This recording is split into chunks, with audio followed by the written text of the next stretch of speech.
Hello guys, welcome to a walkthrough of my, biggest ship I suppose, the CIS Avalon. By the way, it's called CIS for Kurogan Imperial Ship, in case you wondered.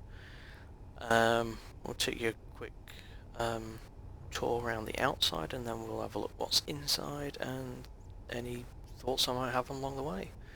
So, first thing we see on the outside is that it's got its name. I also went to great lengths to put nav lights on, so lots of blinkies everywhere. So this is the front of the ship, which has got the 16 rocket launchers, because I felt it might be good to have some kind of kinetic backup to all the laser weaponry, maybe exploit anyone's shield balances that aren't attuned to kinetic weapons. Never know, might help. Might just be a distraction, something for other people's lasers to try and shoot down. On the front of the ship we also have searchlights for scouting places out. There are also searchlights on the bottom which are designed primarily for landing operations, so you can see against any kind of dark terrain in the so you can see what you're doing and don't end up crashing the bow of the ship.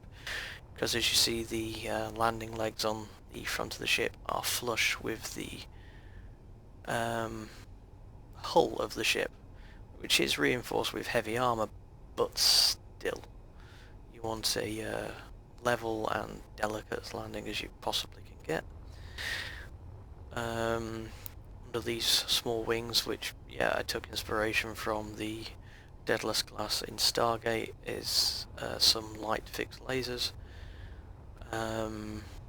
As we go from the front to the back, under the midsection is mostly engines throughout, but there's also some interesting bits here with in the each fore corner here we have a decoy printing and launch facility kind of thing, where a projector will spawn up, it'll weld them up, and then the merge blocks will disengage and it will launch the decoys. In the center we have warheads, which with the shields and the laser weaponry we currently use, probably not that effective, but I was hoping they'd be more effective in EMP mode. We also have something that is not symmetrical, you don't see on the other side, is the launch bay for the escape pod and drone room. Scattered throughout are also anti-fighter lasers. As we head further towards the back, it's just more landing legs and engines. I've stuck mostly to the yellow Ferengi engines because I didn't want it to look like a rainbow, but I did keep some of the red ones, which are a holdover from a previous class of ship that I designed, and that's these aerial takeoff ones and the forward thrusters, or the forward propelling thrusters at the back. I quite like to keep red. As we go to the top of the ship, you can see we've got the several turret emplacements, both light turrets and heavy dual turrets. There are more light turrets at the front. We also have the two big main guns, which the top of the ship is kind of modelled with them in mind. To kind of break up some of the aesthetics of the ship, we've used like catwalks, which, to be fair, underneath these catwalks are conveyor systems, because, again, another holdover from the first big ship I created was designed primarily for the vanilla weaponry, so Gatling guns and rocket launchers.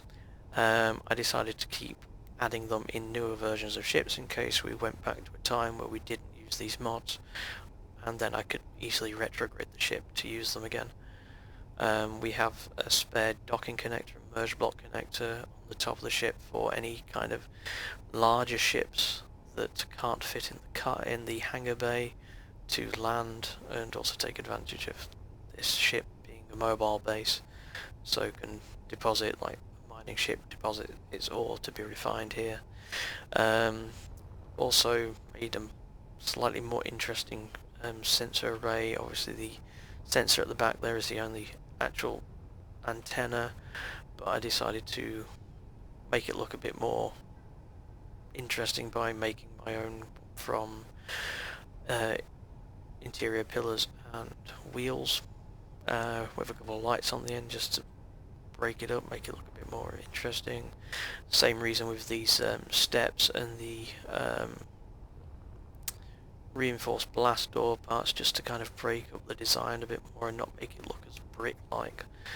This is something I've tried to avoid. But that's pretty much everything on the outside worth talking about, apart from the docking connectors on the outside. This is designed for any large ships, designed mainly in mind of my frigate that I have, which has got a connector and merge blocks on the same places on the back of its ship, so it can dock here. And as the ship is designed to be a base in space, I wanted a facility to allow them to all connect and utilize what the base had to offer. Now we'll go on the inside, and you get to the inside either through the hangar doors at the front or through the back here, which open with sensors. See, I've guns here to stop unwanted sorts getting on. The doors will close behind us. Welcome to the ship placard. These doors don't open automatically, just in case someone tries to get out on a jump pack. All the doors will then be open at the same time, and we'll have no air in here. So this is the CICE / bridge. Obviously it's pressurized, we've got vents at the back, we've got programmable blocks to run scripts, which you can see running on all these screens. To go through them quickly, we have what all we have on board, what components we have on board, status of air vents throughout the ship. This is the, when it's on, it's the red alert sign that we have in Star Trek from the motion picture. We've got the horizon script running on that screen, we've got the shield statistics running on this one. We have jump drive charge and stopping distance acceleration information on this screen. On this screen is the power output from all the various reactors, solar powers, panels, batteries and all that, and their total output at the time. This is the damage control screen that shows you all the damage sections. There's nothing damaged on the ship currently. This is showing all the damage that's on the restaurant at the moment that we're currently docked with, and it also shows you the other vehicles that are currently docked with the Avalon at the bottom. We have a remote control block here. I've not used it yet, but I did set it all up, so it should work. More sensors for the doors because I wanted them all to be automated, because who has time to keep opening them manually. We get down to the main level with this access corridor here. You just use your jetpack to get down, because I didn't install a piston system to allow for that, because everyone has jetpacks. Here we have main engineering, which is basically just a control station, all the jump drives. Currently there's only 2, but I am thinking of adding a 3rd, because the jump range of this ship being 5.5 million kilograms is a bit pathetic. We also have the backup warp cores. These are just the basic Klingon ones, and they're only intended as a backup to the battery systems. The main power comes from 4 large Klingon reactors that are installed throughout the ship. At the back here we have auxiliary engineering and the life support systems, and also much of the battery backup systems. So we've got the oxygen canisters here. It's still a pressurized environment. There's an assembler at the back there. On the far end of this corridor we also have a refinery, and as many gyroscopes as I could physically fit on the ship, so it has, you know, doesn't take 2 weeks to turn around. There's also a lot of batteries that are actually sat on top of the jump drives, but I can relocate those and then put the jump drives orientated differently so I have a bit more of them. We've got the shield enhancers, the basic warp cores we just looked at from the other room here. These doors aren't censored because in case they get vented into atmosphere, I didn't want people walking past to other places and then just being sucked out into space. Here we have the cryostasis room, which has 6 pods in. I know Kuroga only have 3 people at the moment, but you know, we might expand. There's a cargo pod there, which is obviously conveyed up to all the other cargo pods and infantry systems on the ship. So if you just come out your cryo chamber, you need to get something, it's there. On the other side we have the atmosphere vents, so you won't suffocate in here. And now let's go on to the mid section of the ship. We also have a weapons locker here, which is filled out with lots and lots of guns. Because, you know, it is a warship at the end of the day, and people might try to board us. In the centre of the ship, I mean, it is quite literally the centre of the ship, we have the main refinery and assembler with all their upgrade blocks attached and a few cargo containers. There are other cargo containers throughout the ship, and obviously there's the spare refinery and assembler, so if someone was able to take out the centre of the ship, we would still have redundancies. Much of the design of the ship is fairly utilitarian, but I have tried to make it more visually interesting in places by using these open slanted window grates and the timer blocks and the projector blocks out on display because they're colourful, they're interesting to look at, so why not have them out on display. This is the med room, which is basically just a room, pressurised room with the med bay in it. Not sure what else to put in here. I might try and put in some bunks or beds or another cryopod in here for urgent care. I'm not sure. Come back to that at another point. Moving on to a section of the ship I knew we had to have, which is... oh, sorry, the game seems a bit laggy. Which is the brig. 2 identical rooms.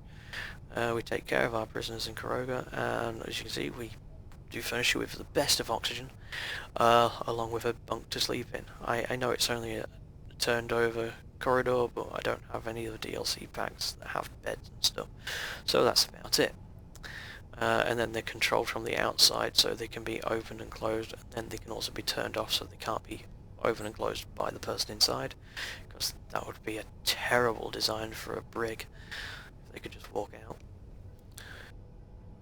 On the other side of this section we have the pod room, which was originally designed just to have the escape pods in, but seeing as there aren't that many people in Kuroga, I've only furnished with 2 escape pods because there's also a fighter at the front, so you can take one of the ships, and also drones. Yeah, so we've got missile drones and some escape pods, and they're all dropped and ejected from connector points at the back here, and then you're launched out the front, well, out the bottom of the ship, and then you're free and clear to navigate. There's also a spare flight seat here, so you can take control of the flying of the ship if the CIC is compromised in some way. 2 of the Klingon warp cores are here, which provide a lot of power, to be honest. So hopefully enough to, you know, power the ship through combat. Also, I've been toying with repair systems. So above here we have the repair welders that will actually, when activated along with the projector of the ship, will try to repair any damage on this section to the warp core and the nearest impulse drives to the welders.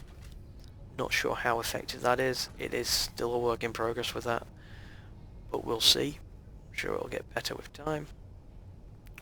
Some more greebling here with lights and stuff to make it a bit more interesting, and a gun just for unwanted visitors. And the last section of the interior of the ship is the hangar bay. As you can see, it's a decently sized hangar bay. There's room for 2 ships that will dock on the floor. You've got landing lights, so even Bird could probably land in here without too much problems. There's another parts/weapons locker here because if you're landing here, you might need to repair your ship, or grab a gun. And you can do both here. There's also a connector up here for any ships that have a connector on the rear of the ship. You can still be accommodated in this room. And there's also some spare control stations here for controlling anything really on the ship. One of them is a flight seat, so again another auxiliary flight control seat, and the other one is a control station to control hangar systems or weapon systems or anything else as needed. We can depressurize this zone, but because the oxygen tanks are all full, it won't do anything, so I'll just skip and open the doors so we can see what it looks like from the outside when the doors are open.